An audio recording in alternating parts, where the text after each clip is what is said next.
लेकिन देर ना हो जाए कहीं, इसलिए हमें समय निकालना पड़ेगा, नहीं तो समय हमें निकाल देगा। एक तरफ मूल निवास भू कानून की लड़ाई और दूसरी तरफ आप देख रहे होंगे कि एक दूल्हे राजा सेहरा पहनकर मूल निवास भू कानून की रैली में पहुंच चुके हैं। इनसे हम जानते हैं कि हाथ में तिरंगा और एक तख्ती जिसमें लिखा है पहले प्रकृति संस्कृति और परंपराओं संरक्षण की बात, बल फिर चलेगी बारात, मूल निवास और भू कानून एवं स्वरोजगार के साथ। इनसे हम जानते हैं, क्या नाम है आपका? मैं ऑर्डिनरी सूबेदार मेजर सुरेश पयाल, ग्राम कुनाव, यमकेश्वर ब्लॉक, जिला पौड़ी गढ़वाल से हूँ। सेहरा पहनकर घूम रहे हैं, हाथ में झंडा तख्ती लेकर, क्या मैसेज देना चाहते हैं? एक्चुअली घूम नहीं रहे हैं, हम यहाँ आए हैं इसमें समर्थन देने के लिए इस आंदोलन को, और पहले भी हमने समर्थन दिया है। हर बार जहाँ भी उत्तराखंड की प्रकृति संस्कृति और परंपराओं की रक्षा की बात उठती है हम जरूर आते हैं, और इस बार भी यही संदेश है कि बहुत सारे महत्वपूर्ण काम है, हम बहुत दिनचर्या में व्यस्त हैं, लेकिन देर ना हो जाए कहीं, इसलिए हमें समय निकालना पड़ेगा, नहीं तो समय हमें निकाल देगा। रिटायर्ड सूबेदार हैं आप, क्या लगता है आपको कि स्थिति क्या है उत्तराखंड की अभी? स्थिति तो आज की मेरा जो सकारात्मक व्यू है कि हम जाग गए हैं, थोड़ा देर लगी हमें जागने में, लेकिन हम जाग गए, और हमारे से पहले जागे हैं जो ये आयोजक हैं या जो बीड़ा उठाते हैं, जो आयोजन करते हैं, तो उनको सल्यूट है, उनको धन्यवाद है।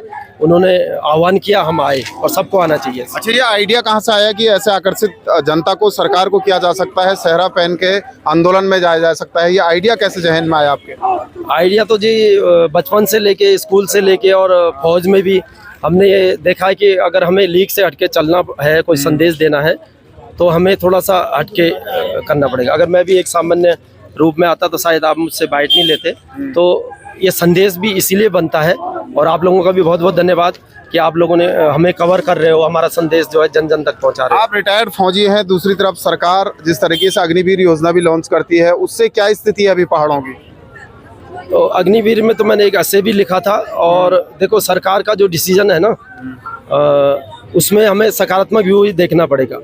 वैसे तो जब तक अग्निवीर नहीं आया था, मेरे हिसाब से अलग अलग व्यू होंगे सबके, तो जब तक अग्निवीर नहीं आए तो हम गाना गाते रहते थे, लगभग मेरे ख्याल से 90% लोग या 75% लोग, कि इजराइल में ऐसा है, फलाने देश में ऐसा है, 5 साल जो है सर्विस जो है करना फौज में बहुत ज़रूरी है, उसके बाद सिविल में सर्विस कर सकता है।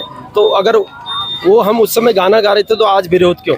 और विरोध है तो फिर वो तर्क के रूप में क्यों नहीं, उसमें और सुधार के साथ क्यों नहीं? बिल्कुल अग्निवीर को नकार रहे हैं लोग, वो मुझे ठीक नहीं लगता, क्योंकि वो हमारे देश के हित में है कहीं ना कहीं, और हम तो एक सामान्य सैनिक हैं या सामान्य नागरिक हैं, हमारे पास वो विशेषज्ञता है नहीं, जो कि जिस विशेषज्ञता से वो अग्निवीर की योजना लागू की होगी। मांगे पूरी नहीं हुई तो क्या आगे का स्टेप रहेगा? क्या इसी वेशभूषा में उत्तराखंड के तमाम जगह भ्रमण करेंगे या आंदोलनों में भी? अब आगे की जो रणनीति रहेगी तो आयोजकों की रहेगी, हम तो उसमें समर्थन के लिए, हम आम नागरिक हैं, और हमें जो है इतना बीड़ा उठाने की, अभी मैं सब आम नागरिकों की बात कर रहा हूँ, हिम्मत नहीं है, लेकिन जिन्होंने बीड़ा उठाया, जो हिम्मत कर चुके हैं, हमें उन्हें 100% नहीं तो 90% नहीं तो 75% नहीं तो 50% तो समर्थन देना ही चाहिए। क्या नाम है आपका? मैं ऑर्डिनरी सूबेदार मेजर सुरेश पयाल, ग्राम कुनाव, यमकेश्वर ब्लॉक, जिला पौड़ी गढ़वाल। सुरेश पयाल हैं, रिटायर्ड सूबेदार हैं,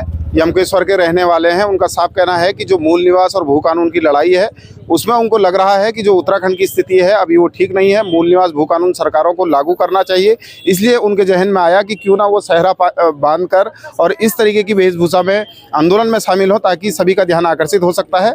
और उनका मानना है कि जल्द से जल्द मूल निवास भू कानून उत्तराखंड में लागू होना चाहिए। देहरादून से दैनिक उत्तराखंड के लिए मनोज चौहान।